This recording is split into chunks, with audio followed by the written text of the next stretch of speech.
Hello बच्चों। तो देखो आप लोगों का बेटा जो है संस्कृत का एग्जाम बहुत ज़्यादा पास आ रहा है। हालांकि बहुत बच्चे जो है संस्कृत को बिल्कुल भी सीरियस नहीं लेते और लेना भी नहीं चाहिए, क्योंकि एडिशनल सब्जेक्ट के अंदर आप लोगों का ये आ जाता है। बहुत बच्चे होते हैं कि इसको पढ़ते हैं, अच्छी बात है पढ़ते हैं, लेकिन अगर आप लोगों ने संस्कृत को बिल्कुल भी नहीं पढ़ा है और अगर आप लोगों ने इस क्वेश्चन पेपर को सोल्व कर लिया, मैं बताऊंगा कि आप लोग इस क्वेश्चन पेपर को सोल्व करके अच्छे नंबर कैसे ला सकते हैं। ठीक है, तो सबसे पहले आप लोग देख लीजिए, संस्कृत का ये पेपर है 2024 से 2025 वाले सेशन वाले बच्चों का ये क्वेश्चन पेपर रहता है, जिसके अंदर यानी ये पिछले साल का क्वेश्चन पेपर है, जिसके अंदर बहुत इजी इजी क्वेश्चन आप लोगों को देखने के लिए मिलते हैं। सबसे पहले यहाँ पर प्रश्न फर्स्ट आ जाता है, यानी क्वेश्चन नंबर फर्स्ट आ जाता है, जिसके अंदर आप लोगों को एक 10 नंबर का पैसेज देखने के लिए मिल जाता है। और ये पैसेज इतना आसान होता है कि आप लोग बच्चों देखो, इस बच्चे का मैंने क्वेश्चन पेपर चेक करा था और इसको देखो लगातार नंबर मिले हैं। इसके अंदर दो दो क्वेश्चन आप लोगों को अटेम्प्ट करने होते हैं, तो 2 ही नंबर इस बच्चे को यहाँ पर देखने के लिए मिले हैं। ठीक है बच्चों, ये पैसेज बहुत ही ज़्यादा ईजी होता है। कहीं आप लोग टेंशन लेके बैठ जाओ कि भाई मैंने तो संस्कृत पढ़ी ही नहीं है, मेरा क्या होगा। बहुत ईजी क्वेश्चंस होते हैं, आप लोग इनको देख लीजिए। और 1 नंबर का यहाँ पर ये चीज़ पूछी जाती है कि इस क्वेश्चन मतलब ये जो आप लोग को पैसे दिया गया है, इसका क्या टाइटल होगा। इस टाइटल के अंदर आप लोग इससे रिलेटेड कुछ भी लिखकर आ सकते हैं। उसके बाद आप लोग का ये सेक्शन स्टार्ट हो जाता है, मतलब है तो वही 10 नंबर वाला पैसेज ही है। उसके बाद भाई आप लोगों को जो है 15 नंबर का इस तरह से इंटरफेस देखने के लिए मिलता है। अगर आप लोगों को ये चित्र दे दिया जाता है, जिसको देखकर आप लोगों को 5 वाक्य लिखने होते हैं, जिसके आप लोगों को 5 नंबर देखने के लिए मिलते हैं। और इसके ऊपर भी आप लोगों को एक चीज़ दी गई है, जिसके अंदर आप लोगों को जो है कुछ सेंटेंसेस वगैरह यहाँ पर लिखने होते हैं।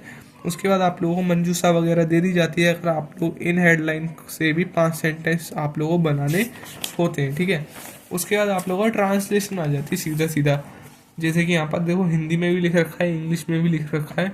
आप लोगों को इसको संस्कृत के अंदर ट्रांसफ़र करना होता है, ट्रांसलेट जो है करना होता है।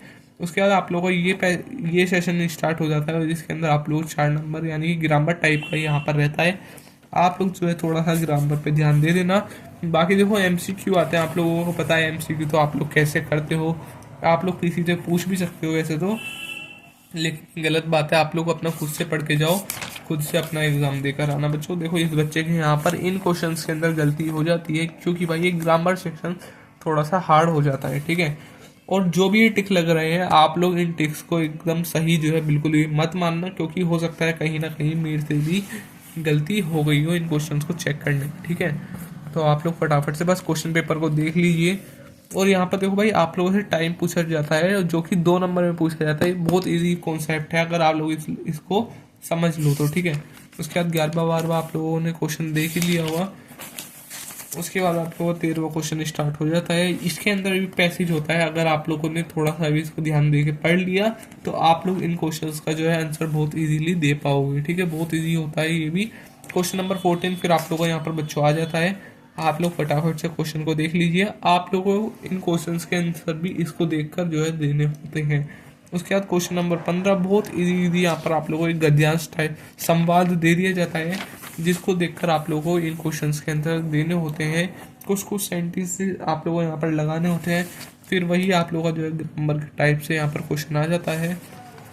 यहाँ पर आप लोगों को 3 ऑप्शन दिए जाते हैं, जो कि आप लोगों ने डैश के अंदर भरने होते हैं। बहुत इजीली जो है आप लोग इनको भर सकते हैं। ठीक है, बहुत इजी संस्कृत का पेपर आता है। इतना इजी क्यों आता है, क्योंकि बेटा आप लोगों का जो संस्कृत है वो एडिशनल सब्जेक्ट होता है, इसीलिए आप लोगों को जो है ये इजी आता है। अब देखो भाई 18वें क्वेश्चन है। 18वें क्वेश्चन के अंदर आप लोगों को ये जो सेंटेंसेस दिए गए हैं, आप लोगों को इसके अंदर डब्लू फैमिली का यूज़ करना होता है, जैसे कि कहाँ कैसे क्यों। इन सेंटेंस को आप लोगों को कन्वर्ट करना पड़ता है, यहाँ पर कुछ शब्द लगाने पड़ते हैं संस्कृत के, जिससे कि आप लोग बहुत इजीली इसको कर पाएंगे। ठीक है, आप लोग एक बार इन क्वेश्चंस की प्रैक्टिस जरूर कर लेना। उसके बाद आप लोगों का सीधा सा ये क्वेश्चन आ जाता है। अगर आप लोग इनको कर लेते हैं, उसके बाद आप लोग खा क्वेश्चन के अंदर मैचिंग करनी होती है। बहुत इजीली ये मैचिंग आप लोगों की हो जाती है। यहाँ पर आप लोगों को कुछ शब्द दे देगा कि इनसे जुड़े हुए शब्द कौन से हैं। अगर आप लोग इनको कर लेते हैं तो आप लोगों बेटा 2 नंबर जो है आप लोगों को बहुत इजीली देखने के लिए मिल जाते हैं। बाकी क्वेश्चन पेपर आप लोगों को बहुत इजी था। अगर आप लोग इस क्वेश्चन पेपर को अच्छे से ट्राई कर चुके हैं तो आप लोगों के लिए बहुत अच्छी बात है। और चैनल को सब्सक्राइब बेटा जरूर करके जाना। बाकी मिलते हैं नेक्स्ट वीडियोज़ में। So good bye.